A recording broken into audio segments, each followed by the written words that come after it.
Sutra of the Merit and Virtue of the Past Vows of Medicine Master Vaiḍūrya Light Tathagata. These 12 great Yaksha generals, each with a retinue of 7,000 Yakshas, simultaneously raise their voices and address the Buddha. World-honored one, today, by relying on the Buddha's awesome power, we are able to hear the name of the world-honored one, Medicine Master Vaiḍūrya Light Tathagata. As a result, we are no longer afraid of the evil destinies. All of us are of one mind to take refuge with the Buddha, the Dharma, and the Sangha to the end of our lives. We vow to support all living beings and to benefit them, so that they may live in peace and happiness. In whatever cities, villages, countries, or secluded forests this sutra circulates, or wherever people accept and uphold the name of Medicine Master Vaiḍūrya Light Tathagata and venerate and make offerings to him, we, together with our retinues, will guard and protect them, deliver them from all distress, and fulfill all their wishes. If a person wishes to dispel illnesses and difficulties, he should read or recite this sutra and tie a 5-colored thread into knots, forming the letters of our names.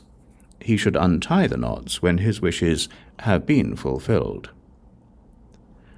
At that time, the world-honored one praised the great Yaksha generals, saying, good indeed, mighty Yaksha generals. All of you who want to repay the kindness of the world-honored one, Medicine Master Vaiḍūrya Light Tathagata, should always benefit beings and bring peace and happiness to them in this way. Then Ananda said to the Buddha, world-honored one, what should we call this teaching? How should we uphold it? The Buddha told Ananda, this teaching is called The Merit and Virtue of the Past Vows of Medicine Master Vaiḍūrya Light Tathagata. It is also called 12 Spiritual Generals' Vows to use spiritual mantras to benefit living beings. It is also called Eradicating all karmic obstacles.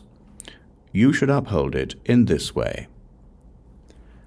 When the Bhagavan had finished speaking, all the bodhisattvas, mahasattvas, great hearers, kings, ministers, brahmins, lay people, gods, dragons, yakshas, gandharvas, asuras, garudas, kinnaras, mahoragas, humans and non-human beings, and all the great assembly, on hearing what the Buddha had said, were greatly delighted. They received it with faith and respectfully practiced it.